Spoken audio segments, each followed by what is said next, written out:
नमस्कार, सुस्वागतम, वेलकम, अभिनंदन। मैं रीता संजय गुप्ता आपको हिंदी सेवा परिषद द्वारा हिंदी विषय पढ़ाने जा रही हूँ बच्चों। तो आइए देखते हैं। नमस्कार। आज हम अभी प्रार्थना करेंगे। सबसे पहले प्रार्थना के बोल हैं, ओम भूर्भुवः स्वः तत्सवितुर्वरेण्यं भर्गो देवस्य धीमहि धियो यो नः प्रचोदयात्। बच्चों, इस चित्र का नाम बताओ। बहुत अच्छे। हाँ बच्चों, तितली और फूल। बच्चों, आज मेरे पाठ का नाम है मैं तितली हूँ। बच्चों देखो कितनी रंग बिरंगी तितली है, हरे रंग की, पीले रंग की, लाल रंग की, नीले रंग की। तो बच्चों आओ हम इस पाठ को पढ़ते हैं और इसमें दी गई जानकारी को समझते हैं। बच्चों, क्या मुझे पहचानते हो? तुम समझ ही गए होंगे कि मैं तितली हूँ। यहाँ वहाँ उड़ती अनेक आकार प्रकार की रंग बिरंगी तितलियाँ तुम सबने देखी होंगी। मेरे शरीर के सिर, वृक्ष और उदर 3 भाग हैं। मेरे 3 जोड़ी पैर होते हैं। मेरे सिर पर आँखें होती हैं। फूलों का रस मेरा भोजन है। इसे पाने के लिए मैं एक फूल से दूसरे फूल पर मंडराती रहती हूँ। मैं अपनी सूंड से फूलों का रस पीती हूँ। मैं जानती हूँ कि तुम बच्चों को मेरा रंग रूप, विशेषकर पंख बहुत सुंदर लगते हैं। तुम्हारी जानकारी के लिए बताती हूँ कि मेरे 2 जोड़ी पंख होते हैं। इन पर कई रंगों के आकर्षक चकत्ते होते हैं।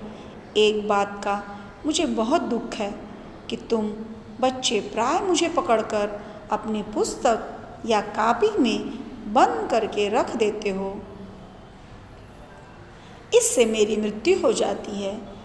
बच्चों, मैं लंबे समय तक तुम लोगों के साथ रहना चाहती हूँ।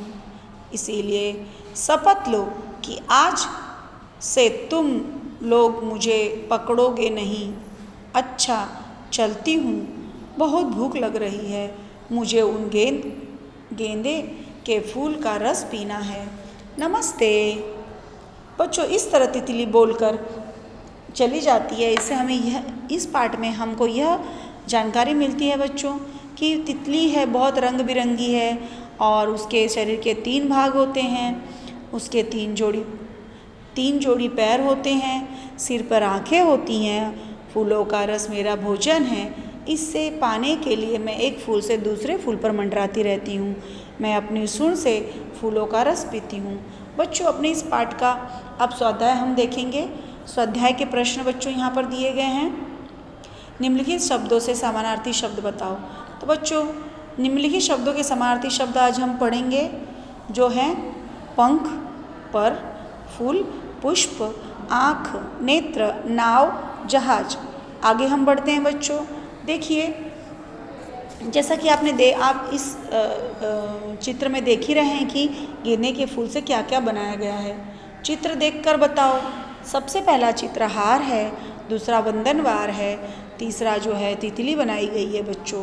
और जो हम एक दूसरे को गिफ्ट देते हैं या फूल का गुच्छा देते हैं हम अपने शिक्षकों को शिक्षक दिवस पर, वो फूल का गुच्छा है, रंगोली है। और हम अपने थाल सजाने के लिए भी फूलों का उपयोग करते हैं बच्चों।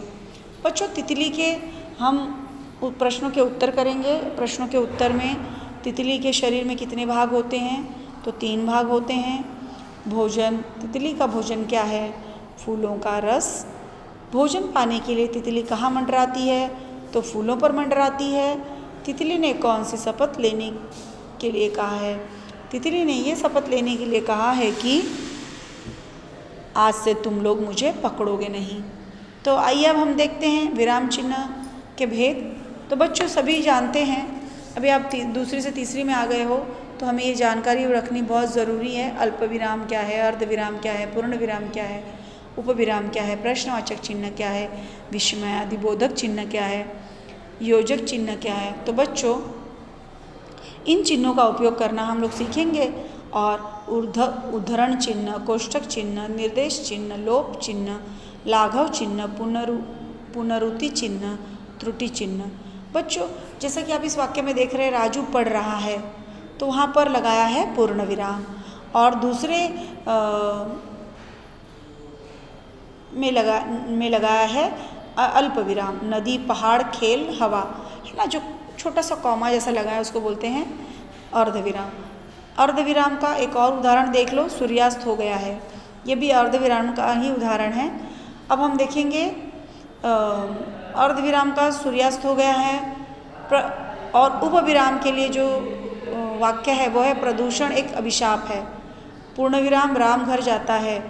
धन्यवाद बच्चों, घर पे रहो, मस्त रहो, हंसते खेलते रहो, सुरक्षित रहो और साथ में पढ़ाई करते रहो बच्चों।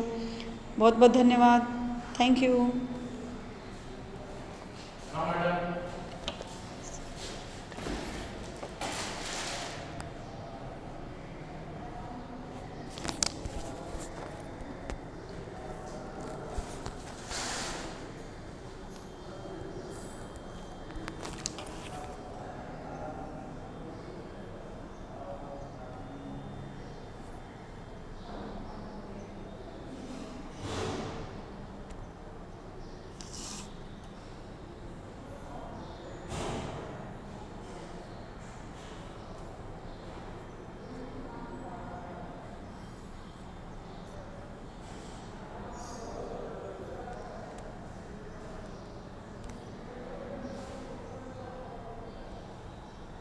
सीधे बैठ के कीपिंग